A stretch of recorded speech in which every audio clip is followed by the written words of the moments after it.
Olá pessoal, então sou a professora Caroline, vou fazer uma correção agora com vocês das questões que caíram para processo civil no técnico do judiciário, tá? Então vamos lá. Primeira questãozinha que caiu, tá? Citado regularmente, o réu ofereceu contestação no 5º dia do prazo de que dispunha para tanto. Mas, depois de protocolizada sua peça de bloqueio, lembrou-se ele de outra tese defensiva, que lhe seria aproveitável não suscitada em sua contestação e tampouco sendo cognoscível ex officio pelo juiz. Assim, optou o demandado por ofertar nova contestação, o que fez no 12º dia após o da juntada do mandado de citação. Nesse cenário deve o juiz. Esse caso tratou de preclusão. Tá? Qual é o detalhe? A gente falou isso em sala aqui no nosso curso. Tá? A gente tem 3 possibilidades de preclusão. A gente pode ter uma preclusão temporal, tá? Que é eu deixei passar o tempo para realizar a peça e eu a fiz de forma intempestiva e aí precluiu o tempo que eu teria para realizá-la. Essa resposta seria correta se houvesse, se eu deixasse de apresentar contestação, o que não foi o caso. Tá? A segunda possibilidade de preclusão, que é perder a possibilidade de realizar aquele ato, seria nas hipóteses de preclusão lógica, que é o quê? Eu realizei um ato incompatível com a vontade de me defender. De repente, eu chegasse numa determinada ação, por exemplo, que eu estou sendo cobrado, e pagasse o réu no momento ali do prazo de contestação. E aí esse meu ato seria incompatível com a minha vontade de me defender. Tá? E aí seria uma preclusão lógica. Neste caso, o que aconteceu? Ele realizou o ato. Qual era o ato previsto processualmente? O ato de contestação. O fez dentro do prazo. Ainda dentro do prazo, ele teve a intenção de complementar essa contestação. E isso, neste caso, ele não poderia fazer. Tá? Matérias que o juiz poderia reconhecer de ofício, ele poderia até levantar num outro momento. Talvez até pudesse ser aceito. Mas não era o caso aqui. Então, o juiz deveria fazer o quê? Deixar de receber a segunda contestação em razão da preclusão consumativa. Eu já consumei o ato, eu já realizei o ato processual previsto. Tá? Eu até coloquei aqui, então, o que é a preclusão? Perda da faculdade processual, preclusão temporal, quando não foi realizada a tempo determinado. Preclusão lógica é quando ocorre uma incompatibilidade de realizar determinado ato em razão de outro, que lhe é incompatível, realizado anteriormente. E a preclusão consumativa aí, eu já realizei o ato, não há como complementar, mesmo durante o prazo assinalado por lei. A segunda questãozinha não constitui título executivo. Questãozinha que exigia única e exclusivamente uma leitura atenta. Por quê? Dentro das opções, a letra C colocava documento particular desde que assinado por uma testemunha e o devedor. São duas testemunhas é que o código existe. Outra alternativa que talvez gerasse algum tipo de confusão é a letra D, que fala sobre contribuições decorrentes de condomínio edifício, né? Edilício, na verdade, como é mais comum se falar. Tá? Aprovadas aí, previstas em convenção. Essa hipótese não estava no código anterior e foi incluída no código de 2015 e era inclusive uma das apostas, né, de aparecer dentro das hipóteses de título executivo extrajudicial, já que era uma novidade do novo código. Tá previsto lá, então tá ok. Até coloquei aqui, né, para caso alguém queira consultar, o artigo que fala sobre títulos executivos extrajudiciais é o 784. Tá? E aí, o 784 esclarece justamente todas as hipóteses, aí ali o que caiu foi a letra A, inciso 1, o 3, o 6, o 9 e o 10, que responderiam aí a questão bem tranquilamente. Tá? Define-se a prevenção do juízo para processar e julgar duas ações conexas propostas perante órgãos jurisdicionais distintos pela outra aposta nossa também para a prova. Por quê?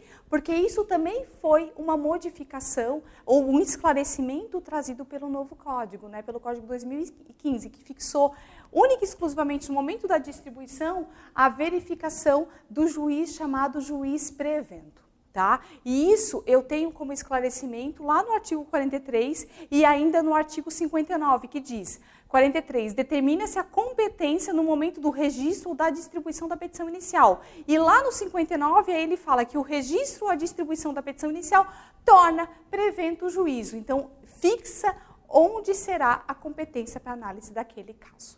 Tá? De acordo com o Código de Processo Civil em vigor, é correto afirmar, no tocante aos prazos processuais, que aí aqui a gente tem várias questões que tratam sobre como o Código analisa a questão de prazo. Questãozinha que sempre aparece, né, com a FGV, e aí a gente trabalhou muito isso também aqui em sala no curso, tá? E então, a letra A fala o quê? Os prazos devem ser contados em dias corridos? Não, né? Isso foi justamente uma alteração do Código de 2015. Agora, os prazos processuais devem ser contados em dias úteis. O ato processual praticado antes de seu termo inicial deve ser reputado intempestivo. Outra inovação, tá? O ato processual, mesmo quando realizado antes do prazo processual, ele vai ser tempestivo. Hipótese C. Ficam eles suspensos entre os dias 24 de dezembro e 7 de janeiro, inclusive. Na verdade, é entre os dias 20 de dezembro e o dia 20 de janeiro, inclusive, tá?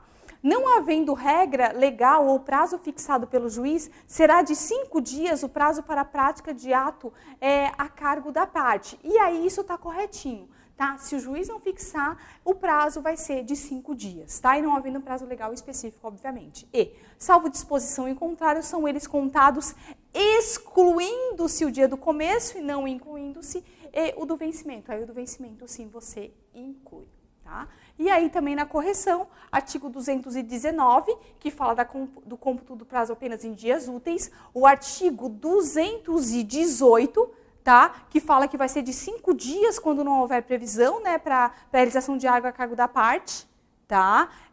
Que será tempestivo, né? O parágrafo 4º fala da tempestividade mesmo, fazer antes do prazo. E aqui na questão da suspensão, artigo 220, do dia 20 de dezembro a 20 de janeiro, e, por último, 224, que exclui o dia do começo e inclui o dia do vencimento na contagem.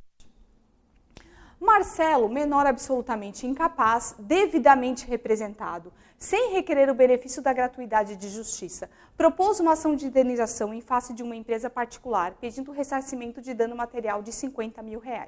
Funcionando como fiscal da ordem jurídica, o Ministério Público requereu a produção de prova pericial para a instrução do feito. As partes não se opuseram ao requerido pelo Ministério Público, tendo o perito estipulado o valor de seus honorários em R$10 mil para a elaboração de sua perícia técnica, o que foi deferido pelo juiz.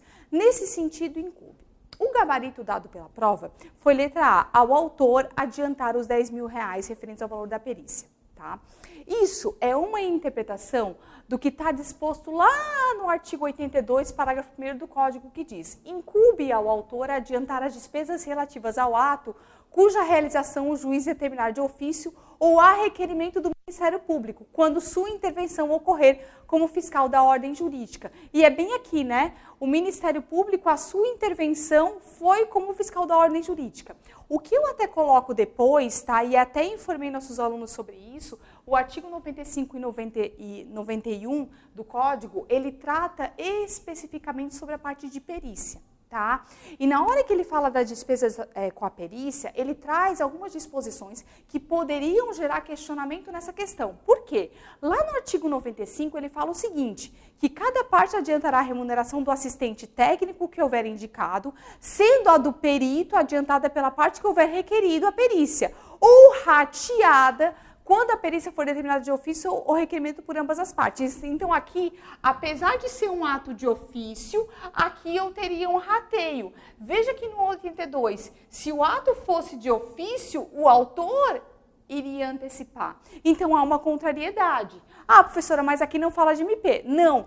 Aí, lá no 91, ele fala assim, que as despesas dos atos processuais praticados a requerimento da Fazenda Pública, Ministério Público ou Defensoria serão pagas ao final pelo vencido. Opa, então será que não haverá adiantamento? Parágrafo 1º. As perícias requeridas aí pelo MP serão realizadas por entidade pública ou havendo previsão orçamentária ter os valores adiantados. Parágrafo 2º. Não havendo previsão orçamentária serão pagas no exercício seguinte aqui. Tá? Então, talvez houvesse aí justificativa para recurso, mas veja, se eu levar em consideração o artigo 91, eu fico sem gabarito, tá? Ou eu colocaria ao Ministério Público, mas isso dependeria de previsão orçamentária, né? Eu poderia colocar ao final também. Teria a possibilidade de colocar a letra B também, então é uma questão que ficou controversa. Assim, Se eu analisar apenas a literalidade do artigo, eu fico com a letra A e ok, tá? Mas eu vejo sim a possibilidade de discutir a questão da letra B em função do 91.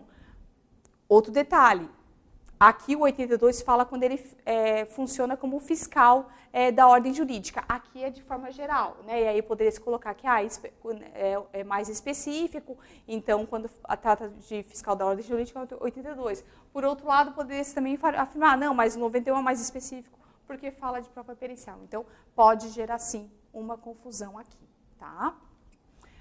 Maria e Fátima foram citadas em uma demanda indenizatória proposta por João sobre o rito comum. Após a audiência de mediação, que restou infrutífera, apenas Maria constituiu o procurador, que apresentou contestação. O juiz decretou a revelia de Fátima e, fim da fase instrutória, julgou procedente o pedido formulado por João em face de ambas as réis. Maria, para interpor o recurso de apelação, deverá observar o prazo simples de 15 dias úteis. Por quê? Eu tinha um litisconsórcio, teoricamente eu teria duas partes, teoricamente elas teriam direito ao prazo em dobro, caso constituíssem procuradores distintos e ambos apresentassem defesa. Eu tive uma revelia, uma das partes não constituiu o procurador e não apresentou contestação. Nesse sentido, no momento em que eu tenho a não apresentação de defesa, cai por terra o prazo em dobro. Para as próximas manifestações, o prazo passa a ser simples, em dias úteis mais simples. Aí aqui o artigo 229 que corrige, não se aplica aqui, né? Cessa a contagem do prazo em dobro, se havendo apenas 2 réus, é oferecida defesa apenas por um deles, tá? A outra questão que a gente tem que corrigir é essa daqui. Em uma audiência de instrução e julgamento, foi colhido o depoimento de uma testemunha do autor, apesar de ter sido arguída sua suspeição pela parte ré. O julgador prolatou sentença de procedência do pedido com base apenas na prova documental acostada aos autos. Em caso de apelação sob o argumento de nulidade do depoimento, a referida sentença será. Nesse caso, vejam, o juiz decidiu com base única e exclusivamente na prova documental. A prova testemunhal não influenciou o juízo realizado na sentença, tá? Assim, sob o simples argumento de nulidade da prova do depoimento, isso não traz a reforma da sentença, porque ela não foi baseada nesse depoimento, ela foi baseada na prova documental. Então, não há fundamento para anulação da sentença nesse caso, tá? Então, aqui ela tem que ser confirmada, já que independentemente da prova oral produzida pelo processo, não trouxe prejuízo àquela prova oral ter sido produzida. Tá? Então, apesar da suspeição, eu não teria aqui a decretação de uma nulidade e a necessidade de ratificação dos atos, nada disso. Tá? Outro detalhe, essa questão aqui, na prova de técnico, quando a gente falou de prova, quando foi colocado prova no edital, colocou-se apenas prova de exposições gerais e ônus da prova. Tá? E aí, nesse ponto, a gente teria aqui algo que foi além do edital. Talvez, né? Porque fala de prova testemunhal, fala de suspensão, e isso está dentro de provas em espécie, tá? Então, aqui também teria uma hipótese aqui para a apresentação de algum tipo de recurso, tá? E aí, é a nossa última questãozinha. Eu agradeço, tá? Sucesso para todos vocês. Até logo.